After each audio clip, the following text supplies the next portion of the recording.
ഇങ്ങനെ കുപ്പിച്ചുകൊണ്ട് അപ്പോൾ ഇങ്ങനെ കുറക്കേണ്ടത് വലിയ ഇനി അത് വെള്ളത്തിലിടാൻ പോവാണ്. അപ്പോൾ ഈ ചൂണ്ടിടാൻ പോവാണ്.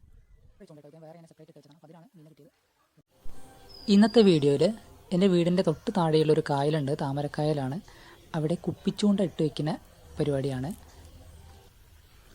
ഈ കായലിൽ പ്രധാനമായിട്ടും വരാൽ, ചേറുമീൻ, സിലോപ്പി എന്നിങ്ങനെയുള്ള മീനുകളാണ് കാണപ്പെടാറുള്ളത്. ഈ കായലിനെ പറ്റി പറയുകയാണെങ്കിൽ ഈ കായലിൽ പ്രധാനമായിട്ടും താമര കൃഷിയാണ് ചെയ്യുന്നത്. നമ്മുടെ ഗുരുവായൂർ അമ്പലമടക്കം ഒരുപാട് അമ്പലങ്ങളിലേക്ക് ഇവിടുന്ന് താമരപ്പൂവ് കയറ്റുമതി ചെയ്യാറുണ്ട്. ഈ കാണുന്ന ഭാഗമൊക്കെ താമരക്കാർ കൃഷി ചെയ്യാൻ വേണ്ടിയിട്ട് ചണ്ടിയെല്ലാം ഒഴിവാക്കിയിട്ടിരിക്കുകയാണ്. ഇനി കുറച്ച് കഴിഞ്ഞാൽ തന്നെ ഇവിടെ താമര കൃഷി ആരംഭിക്കും. ഇവിടുന്ന് ഒഴിവാക്കിയ ചണ്ടിയെല്ലാം കായലിൻ്റെ ഓരോ അരുഭാഗങ്ങളിലായിട്ട് ഇങ്ങനെ കൂനാക്കിയിട്ട് ഇട്ടിട്ടുണ്ട്. ആ ചണ്ടിയുടെ മുകളിലൂടെ കയറിയിട്ടാണ് ഞാനിപ്പോൾ ചൂണ്ടയിടാൻ പോകുന്നത്. അതൊരു ഫ്ലോട്ടിംഗ് ബ്രിഡ്ജ് പോലെയാണ് ഈ ചണ്ടികളുള്ളത്. അതിൻ്റെ മുകളിലൂടെ നമുക്കിങ്ങനെ നടന്നു പോകാൻ പറ്റും. അത്യാവശ്യം നല്ല വെയിറ്റുള്ള ആളുകൾ കയറുകയാണെങ്കിൽ ഈ ചണ്ടി താഴാൻ ചാൻസ് ഉണ്ട്. അങ്ങനെ ചിലരുടെ കാലൊക്കെ ഇതിൽ താഴ്ന്നിട്ടുണ്ട്. പക്ഷേ ഇവിടെ അധികം ആഴമില്ലാത്തതുകൊണ്ട് വലിയ അപകടങ്ങളൊന്നും ഉണ്ടാവില്ല. നമ്മുടെ അരയ്ക്ക് ഇവിടെ വെള്ളമുള്ളൂ, അത്ര ആഴമുള്ളൂ ഈ കായലിന്. പിന്നെ ഇതിൻ്റെ നടുഭാഗത്തൊക്കെ നല്ല ആഴമുണ്ട്. ഇതാണ് ഞാൻ പറഞ്ഞ കൂട്ടിയിട്ടിരിക്കുന്ന ചണ്ടി. അപ്പോൾ ഞാൻ ഇതിൻ്റെ മുകളിൽ കയറാൻ പോവുകയാണ്. ഈ ചണ്ടി എന്താ ചെയ്യുക വെച്ചാൽ ഓരോ വർഷവും ഒരു ഏപ്രിൽ മെയ് മാസമൊക്കെ ആകുമ്പോഴേക്ക് ഈ കായലിലെ ആഴം കുറഞ്ഞ ഭാഗങ്ങളിലൊക്കെ വെള്ളം താഴും. അപ്പോൾ ആ സമയം ട്രാക്ടർ ഉപയോഗിച്ച് ഈ ചണ്ടിയൊക്കെ പൊടിച്ച് കളയാണ് ചെയ്യാറ്. ഇവിടെ ഞാൻ 2 ചൂണ്ടയാണ് ഇട്ട് വെച്ചിട്ടുള്ളത്. അതിൻ്റെ ഒരു കുപ്പി ഇവിടെ മുകളിൽ തന്നെ കാണുന്നുണ്ട്, ഒന്ന് താഴേക്ക് വലിച്ചു കൊണ്ടുപോയിട്ടുണ്ട്. ഇപ്പോൾ ഞാൻ പിടിച്ച് വലിക്കണ കയറ് കണ്ടില്ലേ, ഇത് വെള്ളത്തിനടിയിലേക്ക് താഴ്ത്തി കൊണ്ടുപോയിട്ടുണ്ട്. അതിൻ്റെ കുപ്പിയൊന്നും കാണുന്നില്ല. അപ്പോൾ ഞാൻ കുറേ വലിച്ചു നോക്കി, കുറച്ചുകൂടി വലിച്ചപ്പോൾ ഞാൻ കുപ്പി കണ്ടു. കുപ്പിയിൽ നിന്ന് കുറച്ചും കൂടി ആഴത്തിലായിട്ടാണ് കൊക്കയൊക്കെ ഉള്ളത്. പക്ഷേ അത് ഞാൻ വലിക്കുമ്പോൾ പൊട്ടാണ് ചെയ്തത്, പകുതിയിൽ നിന്ന് പൊട്ടിപ്പോയി. അപ്പോൾ എന്ത് മീനാണ് കുടുങ്ങിയതെന്ന് കാണാൻ പറ്റിയിട്ടില്ല. ഇതാണ് കേട്ടോ ഞാൻ പറഞ്ഞ കുപ്പി. ഈ കുപ്പി കണ്ടില്ലേ, ഇതിൻ്റെ കയറ് ഇവിടെ നിന്നാണ് പൊട്ടിപ്പോയിട്ടുള്ളത്.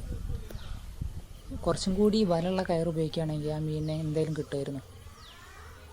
അപ്പോൾ ഞാൻ വേറെ 2 ചൂണ്ടയും കൂടി കൊടുത്തിട്ടുണ്ട്. അപ്പോൾ അതിനി ഇട്ട് വയ്ക്കാൻ പോവുകയാണ്.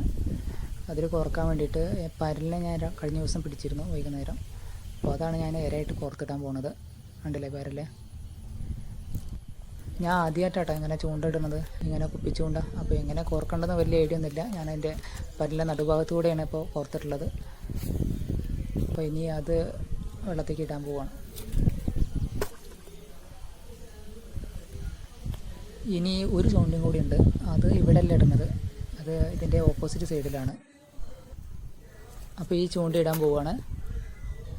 ഈ ഭാഗത്ത് കുറച്ചൊക്കെ താമര കൃഷി ഉണ്ട് കേട്ടോ. മറ്റേ ആദ്യം ഇട്ട ഭാഗത്തെ പോലെയല്ല, ഇവിടെ അത്യാവശ്യം താമര കൃഷിയൊക്കെ ഉണ്ട്. പക്ഷേ താമരപ്പൂ അധികം വിരിഞ്ഞ് കാണാത്ത എന്താണെന്ന് വെച്ചാൽ താമരക്കാർ പൊട്ടിച്ചു കൊണ്ടുപോയതുകൊണ്ടാണ്. ഇടയ്ക്കിടയ്ക്ക് ഇവിടെ ഇങ്ങനെ നല്ല രീതിയിൽ വിരിഞ്ഞ് നിൽക്കാറുണ്ട്. ആദ്യം ചൂണ്ടയിട്ട ഭാഗത്തെ അപേക്ഷിച്ച് ഇവിടെയാണ് കുറച്ചും കൂടി മീനുകളുള്ളത്. ഇവിടെ കുറേ പേര് ചൂണ്ട കാസ്റ്റ് ചെയ്യാനൊക്കെ കാണലുണ്ട് ഞാൻ. ഇവിടെ മുഴുവൻ താമര വിരിഞ്ഞ് നിൽക്കാറുണ്ട് കേട്ടോ. ആ താമര വിരിഞ്ഞൊക്കെ ഒരു പ്രത്യേക ഭംഗിയാണ്. ഇനി താമര വിരിയുമ്പോൾ അതിനായിട്ടൊരു വീഡിയോ ഞാൻ ചെയ്യാൻ ഉദ്ദേശിക്കുന്നുണ്ട്. ഈ കായലിൻ്റെ ചുറ്റും നല്ല കാടുണ്ട്, കാട് പോലുള്ള ഏരിയയാണ്. നല്ല പാമ്പുകളുണ്ട് ഇവിടെ. അപ്പോൾ ഞാൻ തന്നെ ഈ ചാനലിൽ ഒരു മൂർഖൻ്റെ വീഡിയോ അപ്പോൾ എടുത്തിട്ടിരുന്നു. ഇതിൻ്റെ അടുത്ത് തന്നെ ഒരു മൂർഖൻ ചത്തെറിഞ്ഞിരുന്നു. പിന്നെ മൂർഖൻ അല്ലാണ്ട് അണലിയും നല്ല രീതിയിലുണ്ട്. നല്ല വിഷമുള്ള പാമ്പാടാണ് ഇവിടെ ഉള്ളത്. ഇങ്ങനെ ചൂണ്ടിട്ടിട്ട് ഞാൻ വൈകുന്നേരം വന്ന് നോക്കിയിരുന്നു, പക്ഷേ ഒരു മീനും കിട്ടിയില്ല. പിന്നെ അതിൻ്റെ അടുത്ത ദിവസം രാവിലെ വന്ന് നോക്കിയപ്പോഴും മീനൊന്നും കിട്ടിയില്ല. പക്ഷേ 2 ചൂണ്ടയിലെ ഈ പരലിനെ മിസ്സായിട്ടുണ്ട്. എന്തോ മീൻ വന്ന് കൊണ്ടുപോയതാണ്. അപ്പോൾ ഞാൻ പരലിനൊന്ന് മാറ്റി കൊടുത്തു. അതിൻ്റെ അടുത്ത ദിവസം വന്നപ്പോഴാണ് എനിക്ക് ഇന്ന് മീൻ കിട്ടിയത്. ഇത് വേറെ ചൂണ്ട കേട്ടോ, ഇത് ഞാൻ സെപ്പറേറ്റ് ഇട്ട് വെച്ചതാണ്. അപ്പോൾ അതിലാണ് മീനിനെ കിട്ടിയത്. ഇതിനെ ഞങ്ങളുടെ നാട്ടിൽ കണ്ണെന്നാണ് പറയുക. വരാല് തന്നെ മീനാണ്. കുഴപ്പമില്ലാത്ത വലിപ്പമുണ്ട് കേട്ടോ, നല്ല ചെറുതുമല്ല എന്നാൽ നല്ല വലുതുമല്ല. അപ്പോൾ ഇന്നത്തെ വീഡിയോയിൽ ഇത്രയേ ഉള്ളൂ. ഇനി ഒരു അടുത്ത വീഡിയോ ആയിട്ട് നമുക്ക് വീണ്ടും കാണാം.